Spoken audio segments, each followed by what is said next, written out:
Assalamualaikum warahmatullahi wabarakatuh. Perkenalkan, nama saya Leli Ayu Tiaspuji Astuti dengan NIM 210210103115115 dari kelompok 2. Pada kesempatan kali ini saya akan melakukan praktikum koloid. Tujuan dari praktikum koloid kali ini yang pertama adalah mahasiswa dapat membuat larutan, koloid, dan suspensi secara sederhana. Yang kedua, mahasiswa dapat menjelaskan sifat-sifat koloid. Yang ketiga, mahasiswa dapat menyebutkan perbedaan sifat larutan, koloid, dan suspensi. Yang keempat, mahasiswa dapat menyebutkan contoh dari larutan, koloid, dan suspensi.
Assalamualaikum warahmatullahi wabarakatuh.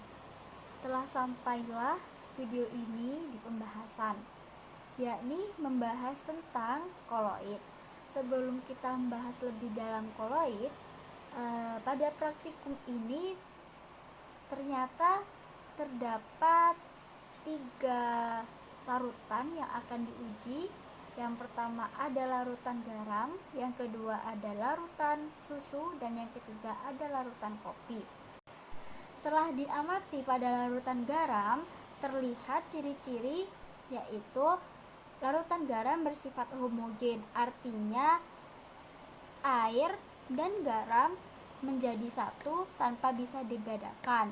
Nah, yang kemudian itu larutan garam merupakan larutan yang bersifat satu fase. Nah, ternyata larutan garam tersebut itu bening, tidak keruh seperti susu dan kopi. Kemudian larutannya bersifat stabil Larutan yang kedua adalah larutan susu, yang dimana larutan susu ini tanpa homogen. Mengapa disebut demikian? Karena jika didiamkan selama berjam-jam, susu tersebut akan mengendap di bagian dasar. Nah, kemudian dari situlah maka larutan susu ini terdapat dua fase. Kemudian larutan susu ini bersifat keruh dan dapat disaring, tetapi dengan menggunakan saringan ultra. Larutan susu ini bersifat stabil. Diameter partikel susu yaitu 10⁻⁷ sampai 10⁻⁵ cm. Nah, pada larutan ketiga yaitu campuran antara kopi dan air. Ternyata campuran antara kopi dan air itu bersifat heterogen, yaitu dapat dilihat antara endapan dan air. Nah, dari itulah ternyata larutan kopi disebut memiliki dua fase, dapat disaring. Kemudian larutan kopi ini bersifat tidak stabil. Berikut ini adalah tabel hasil pengamatan. Pada tabel pembahasan terlihat perbedaan antara gelas A, gelas B, dan gelas C dari bentuk cahaya yang dikeluarkan dan dari penyaringan. Pada garam atau gelas A, cahaya yang dibentuk yaitu dapat diteruskan dan fase terdispersinya tidak dapat terlihat dan tidak dapat disaring. Demikianlah larutan garam itu disebut dengan larutan. Dan yang kedua pada gelas B yaitu susu dan air yang sudah diaduk secara homogen, ternyata cahaya yang dibentuk dihamburkan dan fase terdispersinya tidak terlihat. Pada saat disaring ternyata tidak dapat disaring, tetapi jika menggunakan penyaringan ultra itu bisa disaring. Maka dari itu campuran antara air dan susu itu disebut dengan koloid. Yang ketiga ada gelas C, yakni campuran antara air dan kopi. Cahaya yang dibentuk dihamburkan dan diteruskan dan fase terdispersinya terlihat.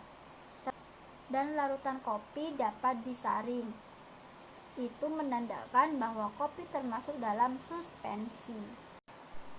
Nah, pada larutan garam, mengapa cahaya yang dibentuk dapat diteruskan?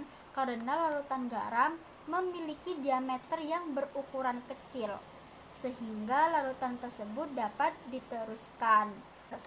Kemudian, mengapa pada larutan susu itu cahaya yang dibentuk dihamburkan? Karena pada larutan koloid, partikel-partikelnya itu relatif besar, sehingga jika disenteri, maka cahaya dari senter tersebut akan bertabrakan dengan partikel-partikel dari susu, maka dari itu cahaya yang dibentuk itu dihamburkan. Nah, pada larutan kopi, mengapa cahaya yang dihasilkan dihamburkan dan diteruskan? Karena larutan kopi termasuk ke dalam suspensi. Suspensi adalah sediaan cair yang mengandung partikel padat tidak larut yang terdispersi. Kesimpulan pada praktikum ini adalah campuran garam merupakan larutan dan campuran air susu termasuk ke dalam koloid, dan campuran air kopi itu termasuk ke dalam suspensi. Nah, dari praktikum tersebut diketahui koloid memiliki sifat-sifat yakni efek Tyndall dan gerak Brown. Adapun perbedaan antara larutan, koloid, dan suspensi, yang pertama adalah suspensi memiliki bentuk cairan yang heterogen dan memiliki dua fase. Di larutan kopi itu larutannya keruh, ada endapan di bawahnya, kemudian dapat disaring dan bersifat tidak stabil, diameter partikelnya lebih dari 10⁻⁵.